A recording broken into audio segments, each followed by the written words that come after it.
사랑하는 새벽나라 친구 여러분 안녕하세요. 우리 여러분과 함께 말씀을 나누게 된 이상욱 전도사입니다. 여러분, 만화나 애니메이션 좋아하시나요? 정말 다양한 작품들이 존재하는데요.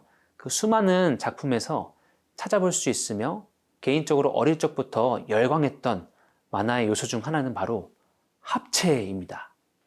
이제 한 로봇이 혼자 싸우고 있는데 적에게 지고 있었습니다. 그런데 친구들이 와서 도와주는데도 적이 너무 강해서 그만 밀리고 맙니다. 그런데 갑자기 그때 친구들이 눈빛이 바뀌기 시작하더니 뭐라도 결단한 듯 합체를 외치며 여러 로봇이 하나가 됩니다. 너무 멋있었습니다. 그런데 나중에 이제 좀 어른이 되어서 현실적인 생각을 한번 해본 적이 있습니다. 2인 삼각 달리기라고 아시죠?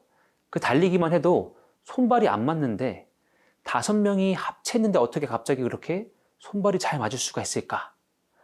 합체 혹은 연합은 결코 쉬운 일이 아닙니다. 하지만 그게 가능해진다면 그것은 정말 멋진 일일 것입니다. 오늘 말씀에서는 무엇이 그것을 가능하게 하는지에 대해서 알려주고 있습니다. 과연 무엇일까요?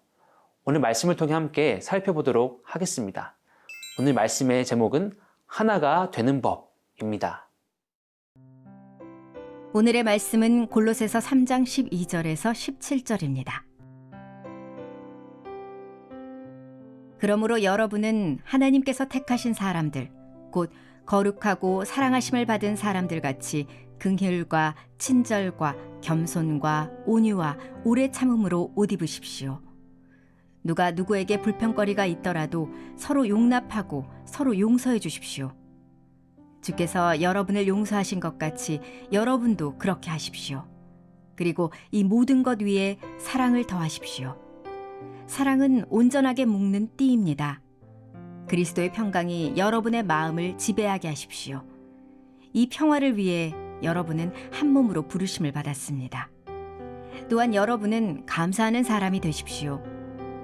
그리스도의 말씀이 여러분 안에 풍성히 거하게 하십시오. 모든 지혜로 서로 가르치고 권면하며 시와 찬미와 신령한 노래를 부르며 하나님께 감사하는 마음으로 찬양하십시오. 그리고 말이든 일이든 무엇을 하든지 그 모든 것을 주 예수의 이름으로 하고 그분을 통해 하나님 아버지께 감사하십시오. 어제 말씀에 이어서 오늘도 골로새서 3장을 묵상하고 있습니다. 어제 우리가 묵상했던 말씀을 요약해 본다면 이 땅이 아닌 위에 있는 것을 추구하며 또 다른 말로는 옛 사람이 아닌 새 사람을 입으라 라는 것이었습니다. 어떻게 보면 조금 어려운 말인 것 같기도 하고 그렇다면 과연 어떻게 살아가야 하는 것인가 라는 질문을 가질 수도 있는데요. 오늘 말씀에서는 새 사람을 입은 사람의 삶의 모습이 어떠한지에 대해서 조금 더 자세하게 알 수 있습니다. 새 사람이라는 옷에는 긍휼, 친절, 겸손, 온유, 오래 참음이 있다고 합니다. 그리고 그 옷을 입게 된다면 서로를 용납할 수 있으며 용서할 수 있다고 합니다. 농담 같은 이야기일 수도 있지만 실제로 우리가 어떤 옷을 입고 있냐에 따라서 우리의 모습과 행동이 변하게 됩니다. 멋있는 정장에 구두를 신고 있다면 그와 어울리게 허리를 펴고 멋있게 걸어갈 것 같습니다. 반면에 편안한 운동복을 입고 있다면 편안하면서도 에너지 넘치게 뛸 것입니다. 우리가 예수님이라는 분의 옷을 입고 있는 사람들이라면 우리의 모습에는 긍휼, 친절, 겸손, 온유, 오래 참음이 가득할 것입니다. 그런데 이 모든 선한 삶의 모습 위에 있어야 하는 것이 있다고 합니다. 14절 말씀을 함께 읽겠습니다. 그리고 이 모든 것 위에 사랑을 더하십시오.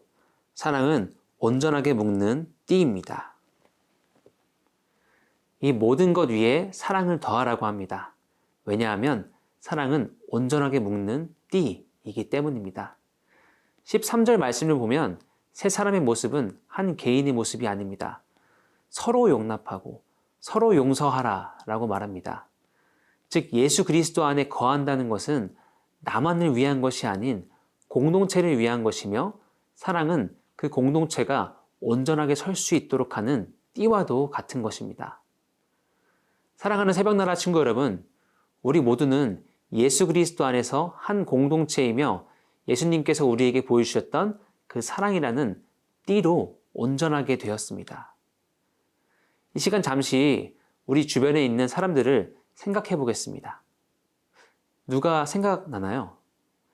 만약 오늘 우리가 진정으로 예수님께서 허락하신 그 새 옷을 입고 살아간다면 우리는 그것을 내 주변 사람에게 구체적으로 어떻게 실천하고 싶으신가요? 오늘 하루도 예수님께서 우리에게 보여주신 그 사랑을 닮아 서로를 용납하고 용서하는 우리가 될 수 있기를 소망합니다.